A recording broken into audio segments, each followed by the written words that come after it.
স্বাগতম ভয়ের রাজ্যে।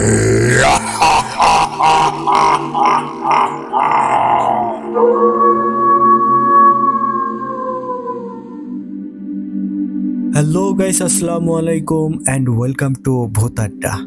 শুরু হয়ে গেল ভূত আড্ডার আরও একটি নতুন এপিসোড। আর বরাবরের মতোই আপনাদের সাথে আছি আমি ইমরান রাইস খান। আজকে যেহেতু বৃহস্পতিবার, আর বৃহস্পতিবার রাত মানেই আপনার আমার সবার প্রিয় মকসেদ ভাইয়ের অসাধারণ সব ঘটনা। আজকে কিন্তু আপনারা শুনতে চলেছেন মকসেদ ভাইয়ের লেখা আলী হুজুরের দুর্দান্ত আরও একটি ভয়ঙ্কর ঘটনা। আজকের ঘটনাটি সত্যিই অসাধারণ একটি ঘটনা।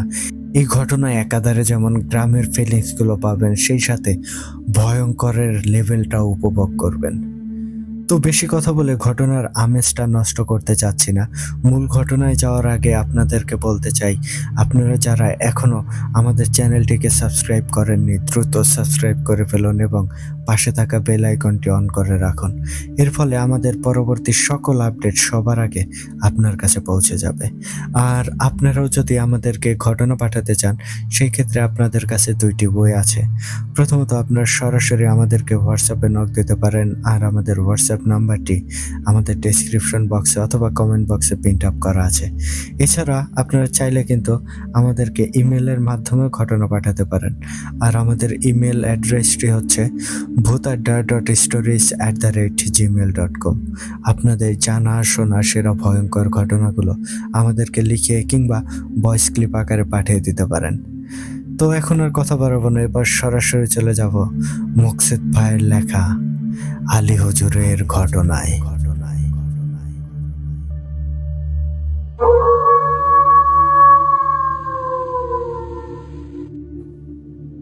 ঘটনাটি আমাকে ঠিক যেইভাবে লিখে পাঠিয়েছেন, আমি চেষ্টা করছি ঠিক সেভাবেই আপনাদের মাঝে উপস্থাপন করতে। লিখছেন, আসসালামু আলাইকুম প্রিয় ইমরান ভাই, আশা করি আপনি এবং ভূত আড্ডার সকল লিসেনার সবাই অনেক ভালো আছেন। আমি মকসেদ হাসান, বাসা নেত্রকোনা ৭ রেল ক্রসিং, ভূত আড্ডার একজন অ্যাডমিন বলছি। প্রিয় লিসেনার, আজ আবার আপনাদের মাঝে নিয়ে আসলাম আলী হুজুরের এক ভয়ঙ্কর ঘটনা। আশা করি ঘটনাটা সবার অনেক বেশি ভালো লাগবে। তো আর কথা না বাড়িয়ে মূল ঘটনায় প্রবেশ করছি। তরিকুল আর শাকিল ওরা দুই ভাই। তরিকুল শহরে একটা চাকরি করে সিকিউরিটি গার্ডের, আর শাকিল বাড়িতেই থাকে। হঠাৎ একদিন তরিকুল শহর থেকে বাড়িতে এসে হাজির হলো, কারণ সে 10 দিনের ছুটিতে এসেছে। এই কথা শুনে শাকিল অনেক খুশি হলো, কারণ তখন ছিল বর্ষার সময়, নদীতে রাতের বেলায় অনেক মাছ পাওয়া যায়। শাকিল এর জন্য খুশি হলো, এখন থেকে আর একা যেতে হবে না, বড় ভাই তরিকুলকে নিয়ে যাওয়া যাবে। আর তরিকুলও মাছ ধরার জন্য আগে থেকেই পারদর্শী ছিল, গ্রামের ছেলে বলে কথা, আর দেখতেও অনেক বড়সড় মানুষ। আর তরিকুলের সাহসও ছিল অনেক বেশি। এই সাহস দেখেই তরিকুলকে সিকিউরিটি নাইট গার্ডের চাকরিতে নেওয়া হয়েছিল। আর এইদিকে শাকিলও অনেক বেশি সাহসী। তরিকুল রাতে খাওয়া দাওয়া করে ঘরের জানালাটা খুলে দিল। তখন তরিকুল দেখতে পেল বাহিরে এক অপূর্ব সুন্দর রূপ। এক হিমেল হাওয়া এসে তরিকুলের মনকে নিয়ে গেল সেই অতীতে। আর তরিকুলের মনে হতে লাগলো আগের দিনের স্মৃতিগুলো। এই বর্ষার সিজনে নদীতে গিয়ে নৌকা দিয়ে মাছ ধরার কথা। চারদিকে শুধু পানি আর পানি। হঠাৎ করে চাঁদ হারিয়ে যায় আকাশের মেঘের ফাঁকে, আবার কোথা থেকে যেন চলেও আসে পূর্ণিমার আলো নিয়ে। সব মিলে সুন্দর এক অপরূপ পরিবেশ। তবে সেদিন আকাশটা একটু মেঘলা ছিল। তখন তরিকুল ভাবতে লাগলো, আজ হয়তো মাছ ধরলে মোটামুটি ভালোই মাছ পাওয়া যাবে, কারণ আকাশটা আজ কিছুটা মেঘলা, যার জন্য নদী থেকে আশেপাশের জমিতে মাছ সাঁতার কাটার জন্য আসতে পারে। তখন তরিকুল শাকিলকে ডাক দিল। তরিকুলের ডাক শুনে শাকিল সাথে সাথে এসে হাজির হলো, আর তরিকুলকে বলতে লাগলো, কিরে ভাই, মাছ ধরতে যাবি নাকি? তখন তরিকুল একটা হাসি দিয়ে বলল, আরে তুই কি করে বুঝলি আমি এখন তোকে নিয়ে মাছ ধরতে যাব? তখন শাকিল বলল, আমি তো তোরই ছোট ভাই, আমি জানি এই ওয়েদারে তুই মাছ ধরতে যাবি, আর সেজন্যই আমি সকল জিনিসপত্র আগে থেকেই গুছিয়ে রেখেছি। এখন শুধু যাওয়ার অপেক্ষা। তখন তরিকুল বলল, তাহলে আর দেরি কেন, চল এখনই বেরিয়ে পড়ি। এটা বলে তরিকুল আর শাকিল দুজনে বেরিয়ে পড়ল নৌকা নিয়ে মাছ ধরার উদ্দেশ্যে। তরিকুল ও শাকিল যখন নৌকা নিয়ে বের হলো, তখন তারা তাদের চারপাশে খেয়াল করে দেখলো তাদের আশেপাশে আরো অনেকগুলো নৌকা মাছ ধরছে। তরিকুল তখন শাকিলকে বলল, শাকিল, আজকে আর নদীতে যেতে হবে না, কারণ আজকে আকাশটা মেঘলা। আজ মাছ সব জমিতে উঠে আসবে, আর এই ক্ষেত থেকে ভালো মাছ পাওয়া যাবে। তারপর তারা নদীর দিকে না গিয়ে নদীর আশেপাশের যে ক্ষেতগুলো আছে সেখান থেকে মাছ ধরতে শুরু করলো। আর মোটামুটি তারা ভালোই মাছ পাচ্ছিল। তরিকুল আর শাকিল তারা দুজনেই অনেক খুশি ছিল। তরিকুল একটু বেশি খুশি, কেননা সে অনেকদিন পর মাছ ধরতে এসেছে। শাকিল এক হাত দিয়ে নৌকা চালাচ্ছে আর অন্য হাতে বড় একটা রান্দা। তরিকুল টেটা দিয়ে মাছ ধরে যাচ্ছে। প্রতিদিনের তুলনায় শাকিল খেয়াল করলো আজ একটু বেশি মাছ ধরতে পারছিল তারা। বিলের জমিতে বোয়াল আর বড় বড় শোল মাছ ধরা পড়ছে। হঠাৎ তরিকুল খেয়াল করলো পানির নিচে কি যেন একটা চিকচিক করে উঠল। এটা দেখে তরিকুল নৌকা থেকে বড় একটা দড়ি তার হাতে বেঁধে নিল, আর দড়ির অন্য মাথা টেটায় বাঁধলো। তারপর টেটা ছুঁড়ে মারলো সেই মাছের দিকে, আর ক্যাচ করে একটা আওয়াজ হলো। তরিকুল আর শাকিল বুঝতে পারলো টেটা মনে হয় মাছের গায়ে গিয়ে ঠিক মতোই লেগেছে। আর তখন তরিকুল আর তার হাতে থাকা দড়িতে অনেক জোরে একটা টান অনুভব করলো, আর সে পানিতে পড়ে যেতে লাগলো। ঠিক তখনই শাকিল তাকে ধরে ফেললো।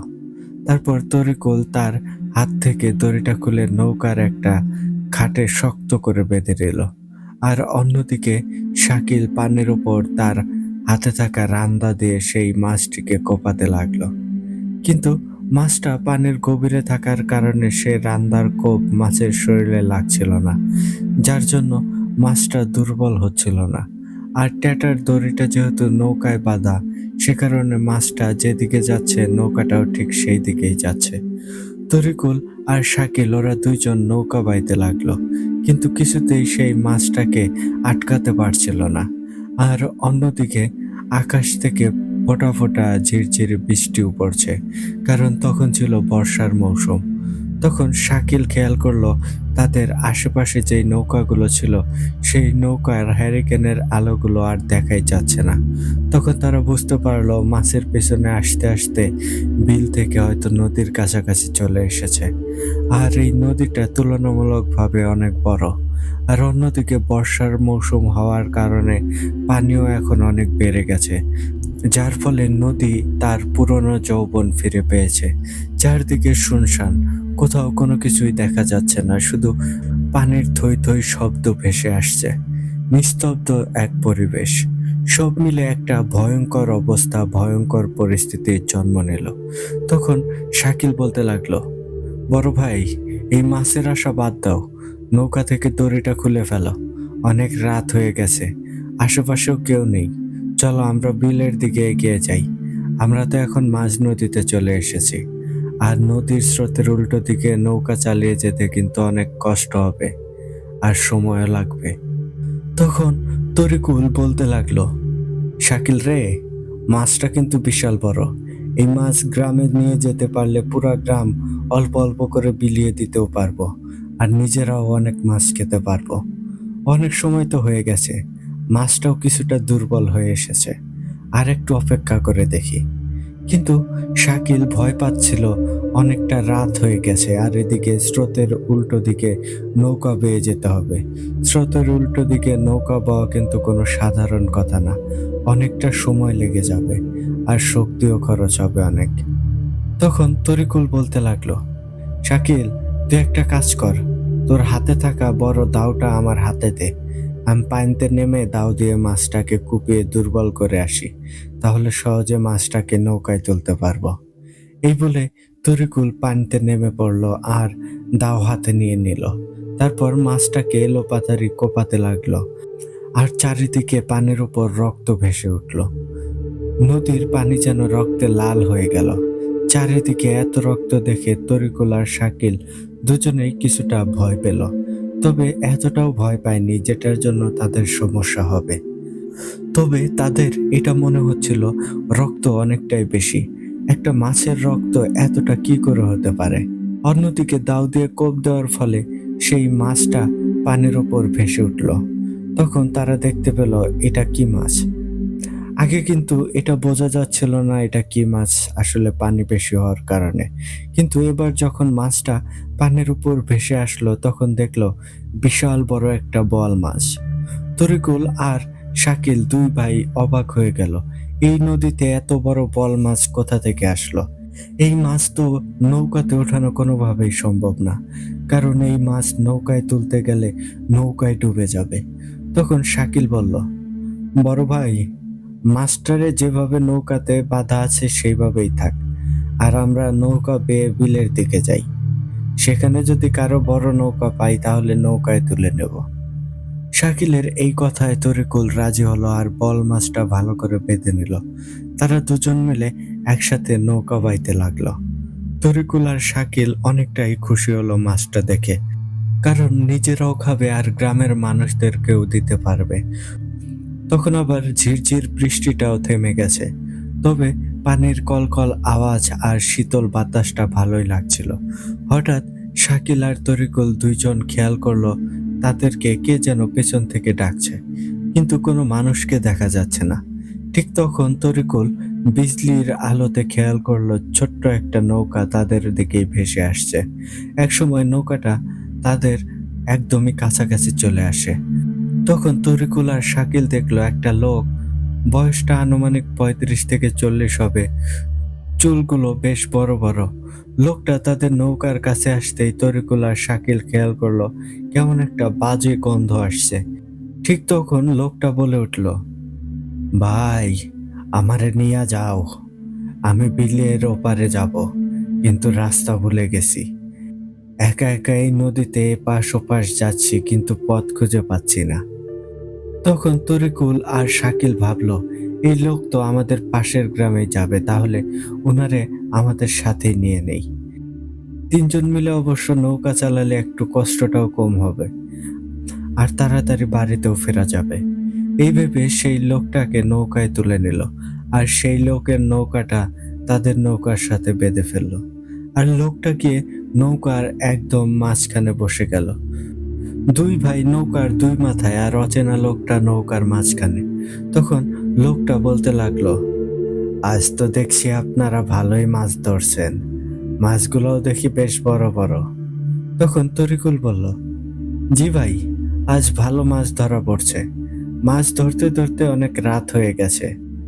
এরপর আর কোনো কথা না বলে তিনজন মিলে নৌকা বাইতে লাগলো। তরিকুল আর শাকিল কিন্তু সেই বিশাল বড় বল মাছের কথা কিছুই বলেন নাই ওই লোকটাকে।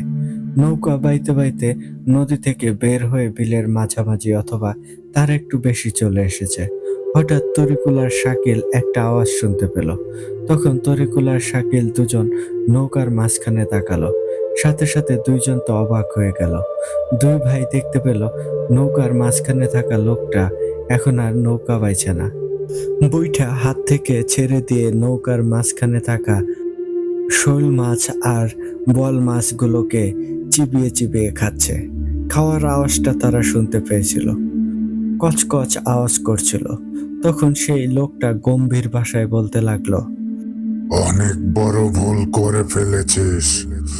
তোদের নৌকার পাশে যে বোয়াল মাছটা বাঁধা আছে, সে বোয়াল মাছটাকে ছেড়ে দে, নয়তো কেউ এখান থেকে বেঁচে ফিরতে পারবি না।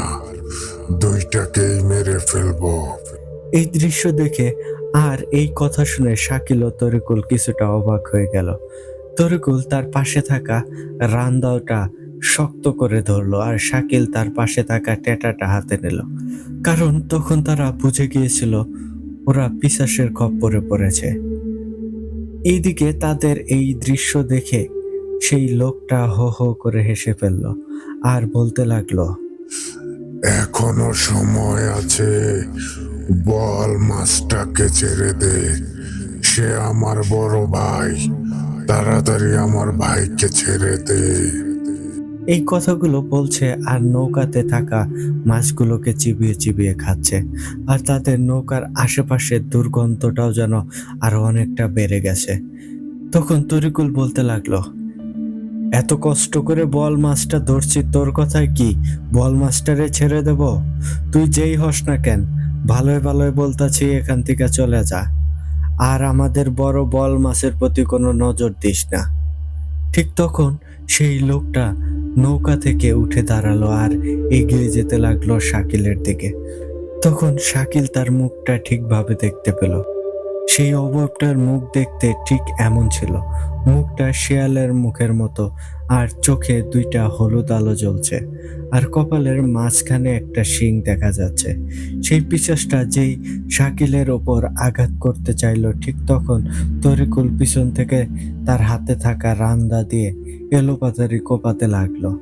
আর তখন সেই পিশাচটা তরিকুলের দিকে ফিরে তাকালো, আর যেই তরিকুলের উপর আক্রমণ করতে যাবে তখন আবার পেছন থেকে শাকিল তার হাতে থাকা ট্যাটা দিয়ে আঘাত করতে লাগলো। আর তখন সেই পিশাচটা ভয়ঙ্কর ভাবে চিৎকার করতে লাগলো, আর চিৎকার করতে করতে পানিতে ধপাস করে পড়ে গেল। আর চারিদিকে পানির প্রচুর পরিমাণে ঢেউ বইতে লাগলো। মনে হলো পানিতে যেন বিশাল কিছু একটা পড়ে গেল। তখন তরিকুল আর শাকিল দেরি না করে দুই ভাই মিলে একসাথে নৌকা বাইতে শুরু করলো। আর কিছুটা আসার পর তারা খেয়াল করলো কি একটা যেন তাদের নৌকার পেছনে পেছনে সাঁতার কেটে আসছে। এটা দেখে আরো জোরে সোরে নৌকা বাইতে শুরু করলো। একসময় সেই পিশাচটাও এক হাত দিয়ে নৌকা ধরে ফেললো। আর ঠিক তখন তরিকুল আবার তার হাতে থাকা রান্দা দিয়ে পিশাচের হাতে কোপ দিল। আর পিশাচটা ভয়ঙ্কর একটা চিৎকার দিয়ে নৌকাটা ছেড়ে দিল আর বলতে থাকলো, কাজটা তোরা ভালো করলি না, এর জন্য অনেক পস্তাতে হবে তোদের। ঠিক তখন তারা খেয়াল করলো কিছুটা দূরে একটা নৌকায় হ্যারিকেনের আলোর মতো কিছু একটা জ্বলছে। তখন তারা দুই ভাই মিলে চিৎকার করে বলতে লাগলো, কে রে আছিস, এদিকে আয়, আমরা অনেক বড় বিপদে পড়ে গেছি। তরিকুল আর শাকিলের চিৎকারের আওয়াজ শুনে সেই নৌকায় থাকা মানুষেরা তাদের নৌকাটা তরিকুলের নৌকার দিকে এগিয়ে নিয়ে আসলো। আর তারা এখানে এসে দেখে তরিকুল আর শাকিল নৌকার মধ্যে বসে আছে। আর তখন তরিকুল দেখলো এই নৌকায় আর কেউ না, তারা হচ্ছে তাদের চাচাতো ভাইরা। ওরাও বিলেতে মাছ ধরতে এসেছিল। তখন তারা বুঝতে পারলো তরিকুল আর শাকিল অনেক ভয় পেয়ে আছে, কারণ তাদের মুখ থেকে আর কোনো কথা আসছিল না। তারপর সবাই মিলে তাদের বাড়ির ঘাটে আসলো আর সবাই নৌকা থেকে নামলো। তরিকুল তখন তাদের চাচাতো ভাইদের বলল, নৌকার মাথায় একটা বড় দড়ি বাঁধা আছে, আর সেখানে একটা বল মাছ আছে, সেই মাছটা নিয়ে আয়। চাচাতো ভাইরা গেল আর সেখানে গিয়ে দেখলো দড়িটা আছে কিন্তু কোনো মাছ নেই। তখন বলল, কই রে তরিকুল, এখানে তো কোনো মাছ নেই, এখানে শুধু দড়িটা পড়ে আছে। এই কথা শুনে তরিকুল আর শাকিল দুইজন অনেক আফসোস করলো। এত কষ্ট করে মাছটা ধরলাম আর এখন মাছ নেই, এটার জন্য পিশাচের সাথে যুদ্ধ করলাম। তখন শাকিল খেয়াল করলো তার পাশে ধপাস করে পড়ে যাওয়ার একটা আওয়াজ আসলো, আর সেই দিকে তাকিয়ে দেখলো তরিকুল অজ্ঞান হয়ে মাটিতে পড়ে গেল। সবাই মিলে তখন তরিকুলকে বাড়িতে নিয়ে গেল, আর তাদের এই অবস্থা দেখে সবাই জিজ্ঞেস করলো কি হয়েছে। তখন শাকিল সবকিছু বলল। সবকিছু শুনে শাকিলের বাবা কিছুটা ভয় পেল আর তাদেরকে গোসল করালো। তরিকুলের কিন্তু তখনও জ্ঞান ফিরে আসছিল না। তরিকুল অজ্ঞান হয়ে রইল। আর সবাই দেখলো তরিকুলের শরীরটা অস্বাভাবিক ভাবে যেন ফুলে যাচ্ছে। এই অবস্থা দেখে তরিকুলের বাবা বুঝতে পারলো এটা স্বাভাবিক কিছু না। আর তাই ফজরের নামাজ পড়ে তাদের মসজিদের ইমাম সাহেবকে নিয়ে আসলো। ইমাম সাহেব তাদের বাড়িতে এসে বুঝতে পারলো এটা একটা ভয়ঙ্কর পিশাচের তাণ্ডব, আর এই পিশাচের সাথে লড়াই করে জেতা তার পক্ষে সম্ভব না। তিনি তরিকুলের বাবাকে বললেন, এটা একটা পিশাচের কাজ, আর এই পিশাচ আপনার ছেলের ভেতর ঢুকে গেছে। আমার পক্ষে এটার সমাধান করা সম্ভব না, আপনি অন্য কারো সাহায্য নেন। এই পিশাচ আপনার দুই ছেলের ওপর ভয়ঙ্কর ভাবে রেগে আছে, কখন কি করে বসে এটা বলা মুশকিল। এই বলে হুজুর সেখান থেকে চলে গেল। এইদিকে তরিকুলের বাবার অবস্থা অনেক খারাপ হয়ে গেল। এমন করে চলে গেল আরো 5 দিন। আর এই 5 দিনে তরিকুলের অবস্থা দিন দিন খারাপ হতে থাকলো। রাত তখন 12টা বাজে। শাকিলের বাথরুমে যাওয়ার প্রয়োজন হলো। তখন শাকিল একাই চলে গেল ঘরের বাইরে। বাথরুম করে যখন শাকিল ঘরে ফিরে আসছিল তখন শাকিল দেখলো একটা অবয়ব দাঁড়িয়ে আছে। শাকিল বুঝতে পারছিল না এটা কার অবয়ব, কারণ বাহিরে ছিল বেশ ঘুটঘুটে অন্ধকার, তার মধ্যে আবার ঝিরিঝিরি বৃষ্টি, ভয়ঙ্কর এক পরিবেশ। শাকিল তখন ভাবলো এত রাতে এটা কে দাঁড়িয়ে আছে, একটু দেখে আসি। এটা বলে সে সামনের দিকে এগিয়ে যেতে লাগলো আর বলতে লাগলো, কে কে ওখানে দাঁড়িয়ে আছে? এই কে আপনি? কথা বলেন। কিন্তু এত ডাকাডাকি করার পরেও কোনো উত্তর আসলো না। এদিকে শাকিল মোটামুটি অবয়বের কাছাকাছি চলে গেল।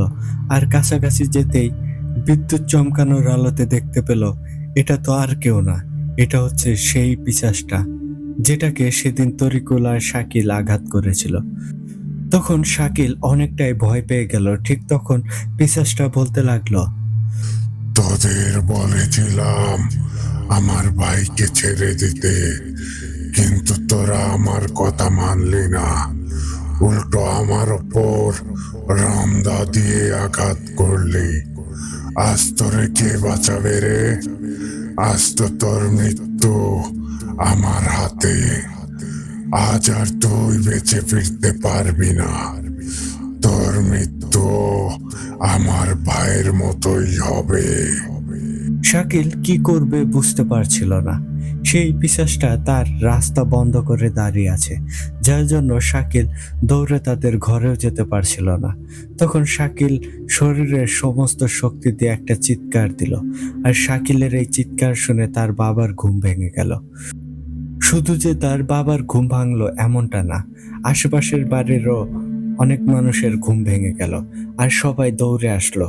কিন্তু এখানে সে কিছুই পেল না, শুধু শাকিলের জুতাগুলো পড়েছিল।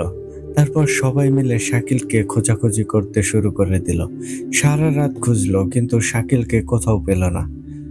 জেলেরা যখন সকালে নদীতে জাল উঠাতে গেল তখন তারা দেখতে পেল একটা মরদেহ নদীর পানির মধ্যে উপর হয়ে ভাসছে।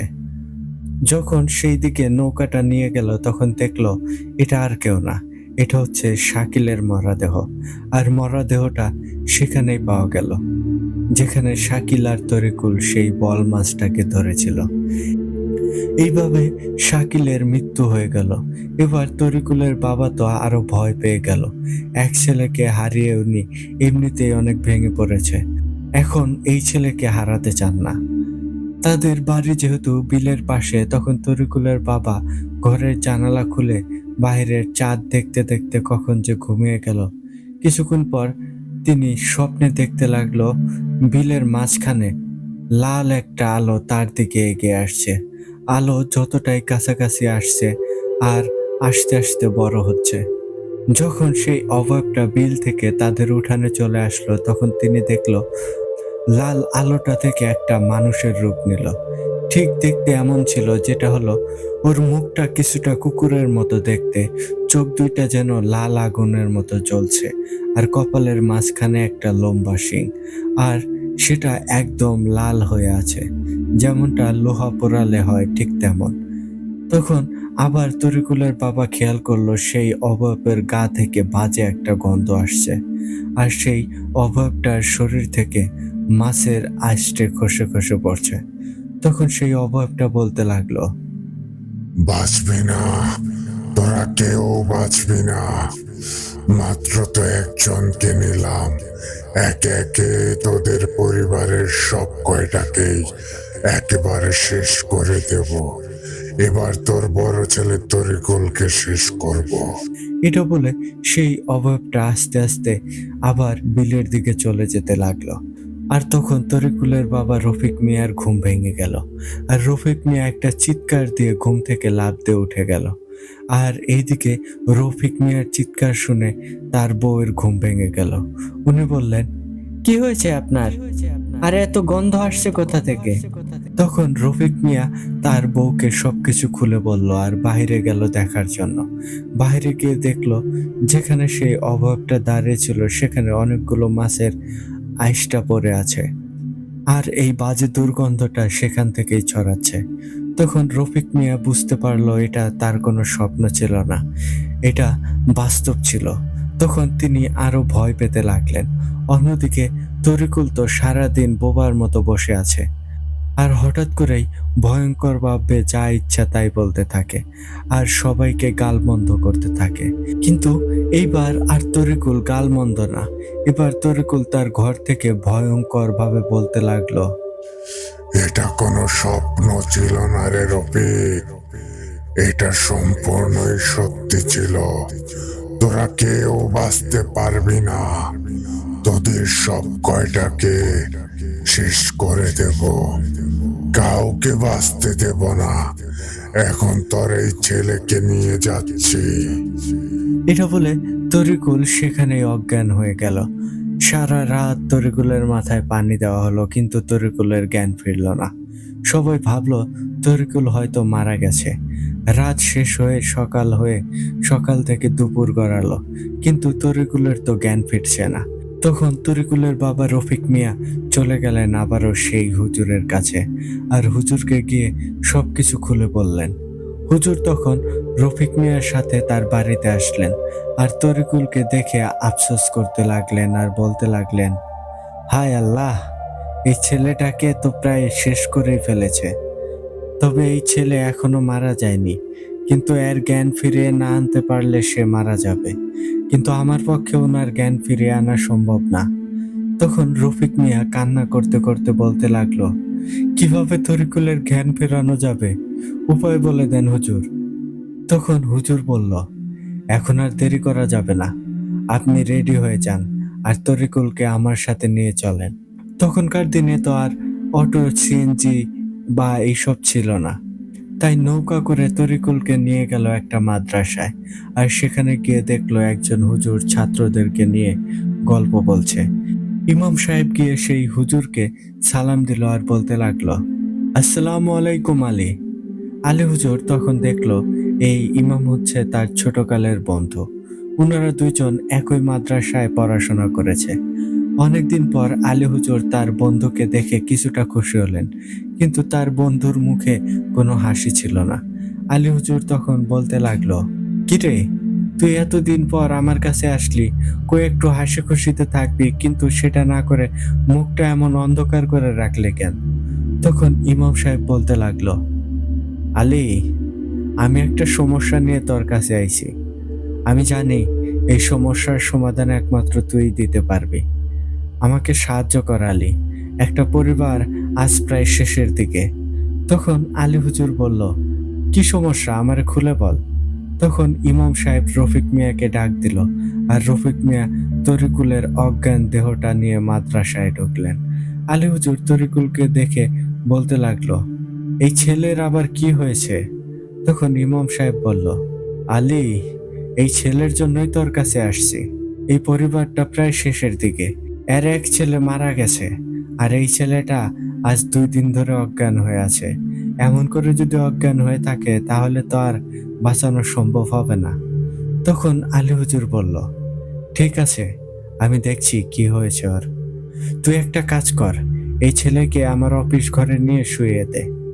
আলী হুজুরের কথা মতো ইমাম সাহেব তরিকুলকে অফিস রুমে নিয়ে গেল আর সেখানে নিয়ে শুইয়ে দিল। আলী হুজুর তার সকল জিনিসপত্র নিয়ে অফিস ঘরে চলে গেল, আর তরিকুলের গায়ে পবিত্র পানি ছিটিয়ে দিল। তারপর সূরা মাসুয়া পড়তে লাগলো। হঠাৎ করে তরিকুলের জ্ঞান ফিরে আসলো, আর জ্ঞান ফিরে আসতেই তরিকুল লাফ দিয়ে উঠে দাঁড়িয়ে গেল, আর কারোর সাথে কোনো কথা না বলেই রাগে গড় গড় করতে লাগলো। নিমিষেই আলী হুজুরের অফিস ঘরটা একদম তছনছ করে দিল। আলী হুজুর কিছু বুঝে ওঠার আগেই এই ঘটনাটা ঘটিয়ে দিল তরিকুল। ঘরের সকল জিনিসপত্র একদম তছনছ করে ফেলল। আর তরিকুল তখন বলতে লাগলো, কিরে, তুই আমাকে বিরক্ত করলি কেন? আমার এখন ঘুমানোর সময়, আর এই সময় আমাকে ডেকে কাজটা একদমই ঠিক করিস নাই। তোর তরিকুলের পরিবারকে তো শেষ করবই, সাথে তোর এই মাদ্রাসাটাও শেষ করে দেব। আমার ঘুম ভাঙিয়ে কাজটা একদমই ঠিক করিস নাই। আলী হুজুর তখন অবাক হয়ে সবকিছু দেখতে লাগলো। তারপর বলতে লাগলো, তুই হয়তো আমাকে চিনিস নাই আমি কে, আর তুই আমার সামনে দাঁড়িয়ে আমার মাদ্রাসা আর এদের পরিবারকে শেষ করে দেওয়ার হুমকি দিচ্ছিস। তোর কলিজা আছে বটে। আলীর নাম শুনলে ভালো ভালো শক্তিশালী জিন পিশাচও পালিয়ে যায়, আর তুই কিনা আলীর মাদ্রাসায় অফিস ঘরের অবস্থা খারাপ করে দিলি। এখনো সময় আছে, আমার কাছে মাপ চা আর তরিকুলের জ্ঞান ফিরিয়ে দে। ওর সাথে কি করেছিস সবকিছু খুলে বল। তখন সেই পিশাচটা বলতে লাগলো, তোর মতো হুজুরকে আমি কিছুই বলবো না। তুই যা পারিস করে নিস। আমি এখন চলে যাব। আমাকে ডাকবি না বলে দিলাম। এবার তো তোর অফিস ভাঙলাম, পরের বার তোর মাদ্রাসা থাকবে না। এটা বলে তরিকুল সেই আগের মতো অজ্ঞান হয়ে মাটিতে পড়ে যায়। আলী হুজুর তখন ইমামকে বলল, বন্ধু, তোর কি মনে হয় এই পিশাচটা আমার সাথে বেয়াদবি করেছে? তখন ইমাম সাহেব বলতে লাগলো, আলী, অনেক বড় বেয়াদবি করেছে সে তোর সাথে। তখন আলী হুজুর বলল, তাইলে তো এবার ফাইনাল অ্যাকশন নিতেই হয়। এটা বলেই আলী হুজুর মনে মনে হামিদ জিন আর লালু জিনকে স্মরণ করলো, আর সাথে সাথে মাদ্রাসার চারপাশে সুগন্ধে ভরে উঠল, আর চারদিকে যেন থমথমে পরিবেশের সৃষ্টি হলো। ইমাম সাহেব কিছুটা ভয় পেতে লাগলো, আর তখন লালু আর হামিদ জিন এসে হাজির হলো। আলী হুজুরকে সালাম দিল। ইমাম সাহেব যেহেতু একজন হুজুর, তিনি সবকিছুই শুনতে ও দেখতে পারছিলেন, কিন্তু রফিক মিয়া কিছুই দেখতে পারছিল না। ইমাম সাহেব লালু আর হামিদের অবয়ব দেখে অনেক ভয় পেতে লাগলো। তখন আলী হুজুর বলল, বন্ধু, ভয় পাস না, এরা আমার বন্ধু হামিদ আর লালু। এরা দুইজন অনেক শক্তিশালী জিন। লালু আলী হুজুরের অফিস রুমের এই অবস্থা দেখে রেগে বলতে লাগলো, আলী, কি হয়েছে? অফিস রুমের এই অবস্থা কেন? আলী হুজুর তখন একটা হাসি দিল আর বলতে লাগলো, লালু, সব বলছি, তার আগে একটু তোমার পাশে যে দাঁড়িয়ে আছে তারে দেখো। লালু তার পাশে তাকিয়ে দেখে হামিদ চোখ বড় বড় করে মুখ ফুলিয়ে দাঁড়িয়ে আছে। তখন লালু বলতে লাগলো, কিরে হামিদ, তোর আবার কি হলো? তখন আলী হুজুর বলতে লাগলো, লালু, হামিদ আমার উপর অভিমান করে আছে, কারণ যেদিন বাদশা জিন মারজানের কাছে আহত হলো সেদিন আমি হামিদকে ডাক দেই নাই, তাই। তখন লালু একটা হাসি দিয়ে বলল, এটা কোনো অভিমান করার কথা হলো? তখন হামিদ ভয়ঙ্কর ভাবে বলতে লাগলো, আলী, সেদিন যদি বাদশাকে না পাঠিয়ে আমাকে পাঠাতে, তাহলে আজ বাদশা সুস্থ থাকতো। তখন আলী হুজুর বলল, আমি কি করব, বাদশা তো আমার কোনো কথাই শোনে নাই, সে নিজেই চলে গেল মারজানের কাছে। হামিদ তখন বলতে লাগলো, আলী, এখানে আজ কি হয়েছে তোমার অফিসে? এই অবস্থা কেন এখানে? কে করেছে এই অবস্থা? তারপর আলী হুজুর সবকিছু খুলে বলল। সবকিছু শোনার পর হামিদ জিন বলতে লাগলো, ওর এত বড় কলিজা, তুমি ওরে আমার কথা বললে না কেন? তখন আলী হুজুর বলল, আমি কিছু বলার সুযোগই পাইনি, তার আগেই সে সবকিছু তছনছ করে দিয়েছে। এমনকি আমার মাদ্রাসা আর এই ছেলেদের পরিবারকে শেষ করে দেবে এটা বলে হুমকি দিয়ে গেছে। তখন লালু জিন বলল, আলী, তুমি একটা তুলারাশি লোককে ডেকে আনো, আর ওর উপর ওই পিশাচকে ডাকো। আগে তুমি তরিকুলের উপর হাজির করেছিলে, তাই সে এত শক্তি দেখিয়ে গেছে, কারণ তরিকুল তখন অজ্ঞান ছিল। হামিদ তখন বলতে লাগলো, লালু, তুই এখন যা, আর তুই গিয়ে সেই নদী থেকে মৃত বল মাছের কলিজাটা নিয়ে আয়। আর আমি এখানে আছি, এই পিশাচকে যা করার আমি করব। লালু তখন বলতে লাগলো, হামিদ, এত মাথা গরম করিস না, তখন হামিদ জিন আবারও বলতে লাগলো। তোরে যেটা করতে বলছি তুই সেটা কর। লালু তখন সেখান থেকে চলে গেল বল মাছের কলিজা আনতে। আলী হুজুর তখন হামিদকে বলতে লাগলো, হামিদ, বল মাছের কলিজা দিয়ে কি করবা? তখন হামিদ জিন বলল, আলী, বল মাছের কলিজাটা দিয়ে এই ছেলের জ্ঞান ফেরাতে হবে। বল মাছের কলিজাটা এর নাকের সামনে নিয়ে 1 মিনিট ধরে রাখলেই এর জ্ঞান ফিরে আসবে, নয়তো কোনোভাবেই এর জ্ঞান ফেরানো সম্ভব না। তুমি এখন তুলা রাশির একজনকে নিয়ে আসো। তখন ইমাম সাহেব বলে উঠল, আলী, আমি তুলার আসি, তুমি চাইলে আমার উপর এই পিশাচকে হাজির করাতে পারো। আলী হুজুর বলল, তাহলে তো সেটা ভালোই হয়।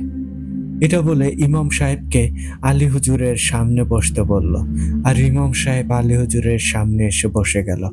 আলী হুজুর ইমাম সাহেবের ওপর পবিত্র পানি ছিটিয়ে দিল আর দোয়া পড়তে শুরু করলো।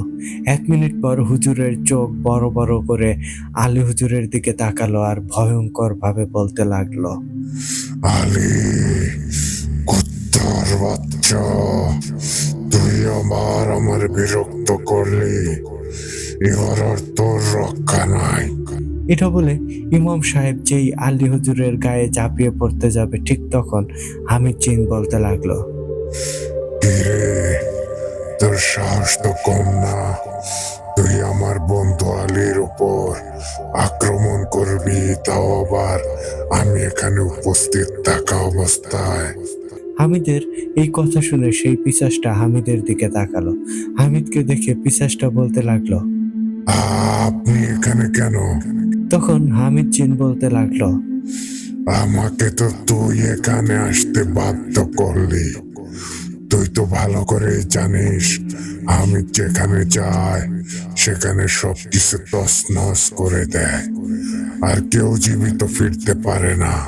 তখন সেই পিশাচটা বলতে লাগলো, হামিদ, আমার ভুল হয়ে গেছে। আমি জানতাম না আলী তোমার বন্ধু। আমি ভুল করে ফেলেছি, আমাকে মাফ করে দাও।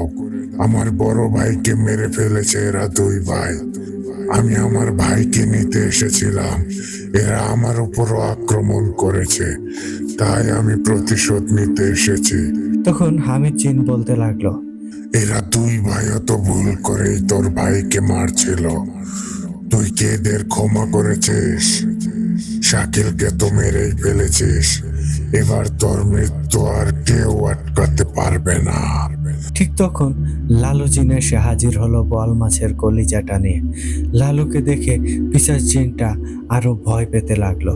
এত শক্তিশালী 2টা জিন আলীর কাছে আছে, আর সে কিনা আলী হুজুরের সাথে বেয়াদবি করেছে। পিশাচটা অনেক মাপ চাইতে লাগলো। হামিদ আর কোনো কথা না বলে এক লাফ দিয়ে সেই পিশাচটাকে ধরে ফেললো আর ইচ্ছা মতো আছাড় দিতে লাগলো।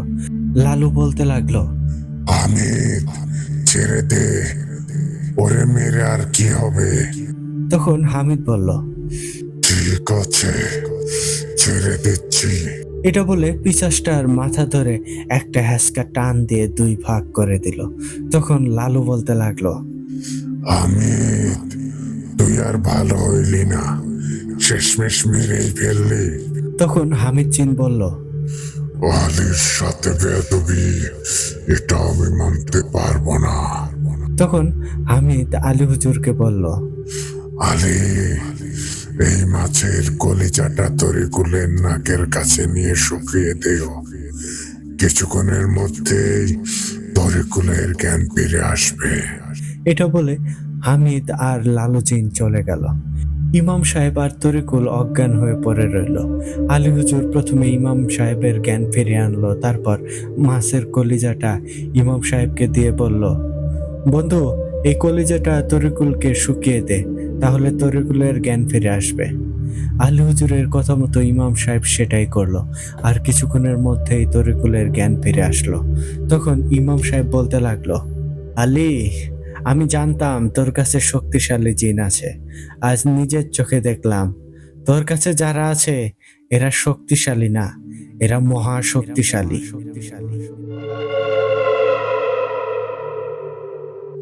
প্রিয় ইমরান ভাই, এই ছিল আজকের ঘটনা। আশা করি ঘটনাটা সবার অনেক ভালো লেগেছে। যদি ভালো লাগে তাহলে অবশ্যই কমেন্ট করে জানিয়ে দেবেন প্লিজ। আমি মুকসুদ হাসান, বাসা নেত্রকোনা সাতপাই রেল ক্রসিং। আজ এখানেই শেষ করলাম। আল্লাহ হাফেজ। ভূত আড্ডা দীর্ঘজীবী হোক।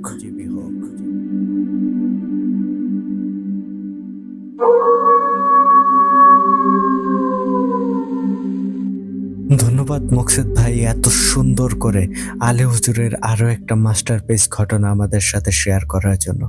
সত্যিই ভাই, ঘটনাটা অসাধারণ ছিল। শুরুর দিকে যখন ঘটনাটা পড়ছিলাম তখন মনে হচ্ছিল এটা সম্ভবত নদীর মধ্যে ঘটে যাওয়া কোনো জিন পিশাচের ঘটনা হবে, এরকম সাধারণ একটা ঘটনা মনে হয়েছিল। কিন্তু শেষে আসার পর ঘটনাটার যেই ভয়াবহতা দেখলাম, আর সত্যি বলতে মকসুদ ভাই, আফটার লং টাইম হামিদ জিনের কিন্তু সেই ভয়াবহ রূপটা আবারও উপভোগ করলাম আজকের ঘটনায়। সত্যিই ভাই, হামিদ জিনের এভাবে শক্তিশালী হয়ে ফিরে আসার একটা ঘটনা শুনতে পেয়ে অনেক বেশি আনন্দিত আমি নিজেই। অনেক বেশি ভালো লেগেছে আপনার ঘটনাটি। তো প্রিয় লিসেনার্স, আপনাদের কাছে কেমন লেগেছে মকসুদ ভাইয়ের লেখা আজকের এই ঘটনাটি? আপনারা কিন্তু অবশ্যই কমেন্ট বক্সে আপনাদের মূল্যবান মতামত আমাদের সাথে শেয়ার করবেন। তো এই ছিল আজকের আয়োজন। চলে যাওয়ার আগে আপনাদেরকে আবারও বলতে চাই, আপনারা যারা এখনও আমাদের চ্যানেলটিকে সাবস্ক্রাইব করেননি দ্রুত সাবস্ক্রাইব করে ফেলুন এবং পাশে থাকা বেল আইকনটি অন করে রাখুন। এর ফলে আমাদের পরবর্তী সকল আপডেট সবার আগে আপনার কাছে পৌঁছে যাবে। আর আপনারাও যদি আমাদেরকে ঘটনা পাঠাতে চান তাহলে আমাদের ডেসক্রিপশন বক্সে অথবা কমেন্ট বক্সে আমাদের হোয়াটসঅ্যাপ নাম্বার এবং আমাদের ইমেল অ্যাড্রেসটি প্রিন্ট আপ করা আছে। আপনারা আপনাদের জানা শোনা সেরা ভয়ঙ্কর ইউনিক ঘটনাগুলো আমাদেরকে লিখে কিংবা ভয়েস ক্লিপ আকারে পাঠিয়ে দিতে পারেন। তাহলে আমি ইমরান এইচ খান আজকের মতো এখানে বিদায় নিচ্ছি। কথা হচ্ছে আগামী এপিসোডে নতুন আর দুর্দান্ত ভয়ঙ্কর কোনো এক ঘটনা নিয়ে। টিল দেন সবাই ভালো থাকুন, সুস্থ থাকুন, আর হ্যাঁ, ভূত আড্ডার সাথেই থাকুন। আসসালামু আলাইকুম।